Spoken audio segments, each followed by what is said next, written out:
Welcome to this look at MadLearn's Augmented Reality template. Augmented Reality, or AR, gives us a look at things in 3 dimensions, from all angles, and in real space. Images can be programmed to be seen through the end user's device as if it were floating in front of it. Let's take a look at how it works.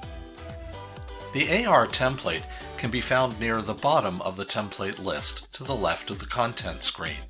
Begin by clicking the Add Screen button, then drag the AR template into the workspace. Next, click the green button to open the template. There are several 3D components that can be chosen to float in space when the app's end user opens this screen on their mobile device. Click on one to bring it to the workspace. Now you can edit the image by adjusting its relative position, size, and whether it rotates. Position X shifts the object's position right or left of the marker.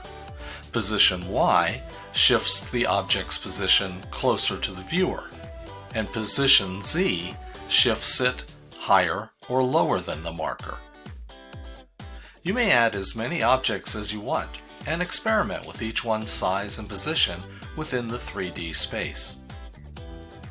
To test the placement of the objects, print out a hieromarker.